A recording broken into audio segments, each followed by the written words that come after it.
O coração humano, ele bate cerca de 100 mil vezes por dia. Só que por trás de cada batimento existe uma relação volume-pressão que precisam ser entendidos. Então, na aula de hoje, eu, professor Daniel Carlos Garlipe, doutor em Ciências do Movimento Humano, quero conversar um pouquinho contigo sobre, dentro deste ciclo cardíaco, o que vai acontecer em um gráfico pressão-volume. Mas para iniciar a nossa conversa, eu gostaria de resgatar alguns conceitos. A primeira coisa que precisa ser entendida é de que o nosso coração ele tem dois momentos. Um momento em que ele está em diástole, ou seja, ele está se relaxando, e um momento em que ele está em sístole, ou seja, se contraindo. Vamos centrar a nossa análise dentro do ventrículo esquerdo. Observe que o sangue ele está retornando para o coração, vindo do pulmão e chegando no ventrículo esquerdo. Então, o ventrículo ele está se relaxando, ou seja, ele está em diástole e está enchendo. Só que existe um momento de enchimento máximo, o que a gente vai chamar de volume diastólico final. Vamos a imaginar que este coração consegue receber lá 120 ml de sangue dentro deste ventrículo esquerdo.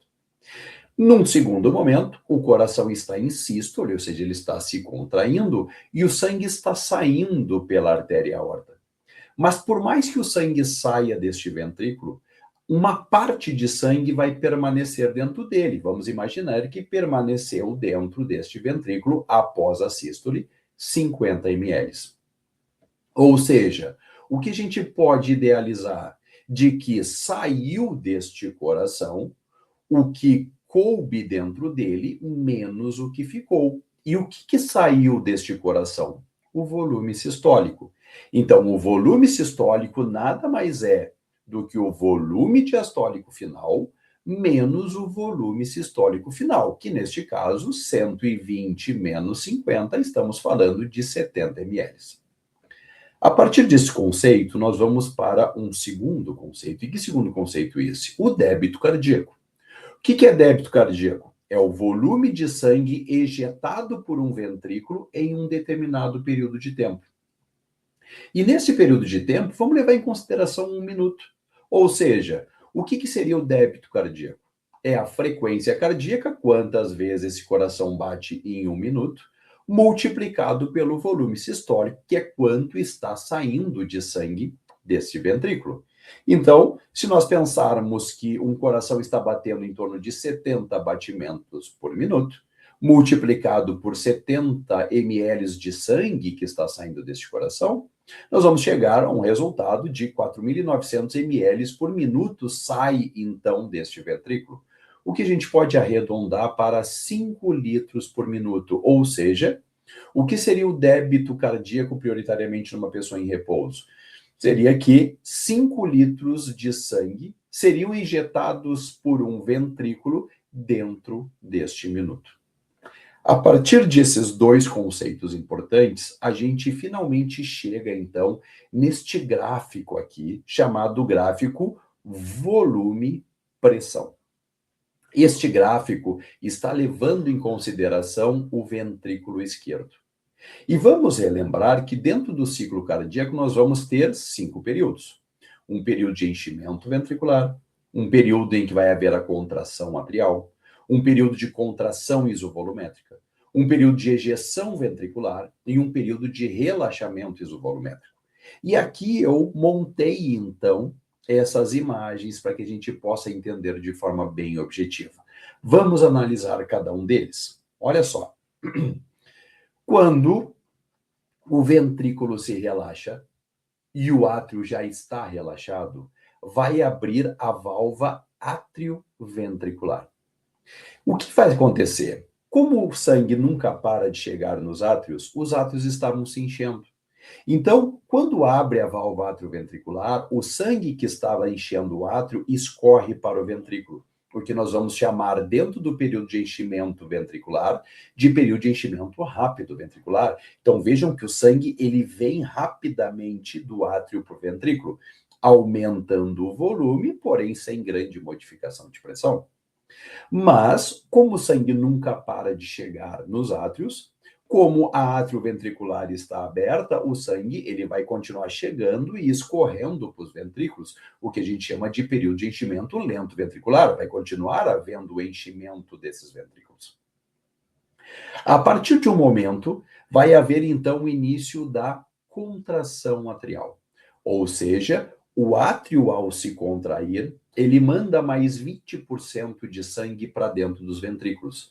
Mas como o átrio se contrai, ele faz uma pressão de sangue para dentro dos ventrículos. Ou seja, vai haver um aumento de pressão ventricular e também um aumento de enchimento ventricular.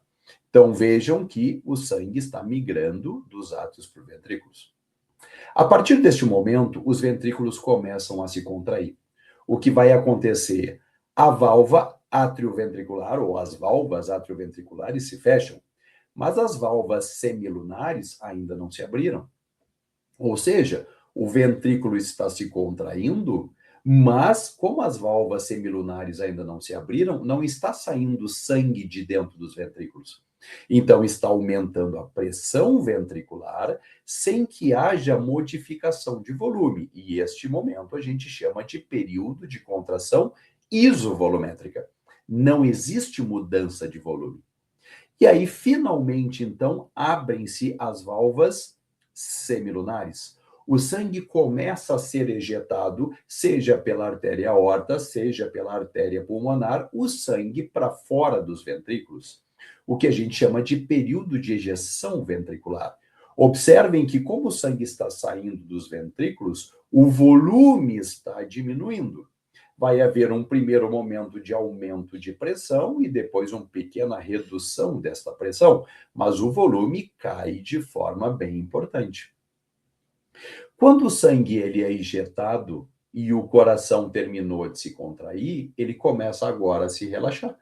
E o sangue ele vai tender a retornar então para os ventrículos. O que vai haver é um fechamento das válvulas semilunares. Mas como as válvulas atrioventriculares ainda não se abriram, o que vai acontecer? Vai haver um momento em que vai haver um relaxamento do coração, ou seja, um período de relaxamento sem mudança de volume. O que a gente chama de período de relaxamento isovolumétrico. E aí a gente chega de novo no momento inicial, que é justamente quando relaxa o ventrículo, abre válvula atrioventricular e o sangue volta a escorrer do átrio para o ventrículo. Então, dentro deste ciclo cardíaco, a gente acaba observando um gráfico bem importante que leva em consideração o volume ventricular e a pressão dentro dos ventrículos. Mas é claro que a gente pode analisar um pouquinho mais além essa situação. Ou seja, nós temos um sistema nervoso que pode influenciar a força de contração do coração e a frequência cardíaca. E aqui a gente vai vai observar os nervos simpáticos e os nervos parasimpáticos. O que os nervos simpáticos fazem? Observem que os nervos simpáticos, eles migram até por cima do nó sinoatrial, até sobre o nó atrioventricular e inclusive sobre a massa muscular cardíaca. Então, o que nós podemos dizer?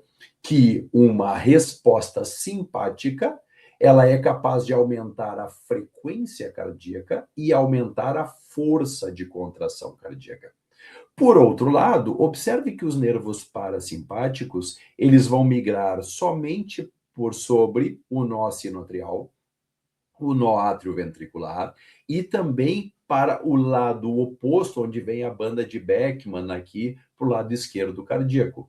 Nesse sentido, uma resposta parasimpática, ela única e exclusivamente consegue fazer uma redução da frequência cardíaca. Então, observem dois momentos. Resposta simpática, aumento da frequência cardíaca e da força de contração cardíaca. Resposta parasimpática, somente uma redução da frequência cardíaca. Ok? Então, eu fico por aqui com mais essa aula sobre ciclo cardíaco e Nas próximas aulas, vou conversar um pouquinho mais com vocês sobre esta relação que existe do ciclo cardíaco, volume, pressão, resposta das fibras especializadas. Aproveita para clicar aqui embaixo e me segue, e eu vou deixar aqui em cima também a disponibilidade para que você possa observar outras aulas. Fico por aqui, um grande abraço e até breve.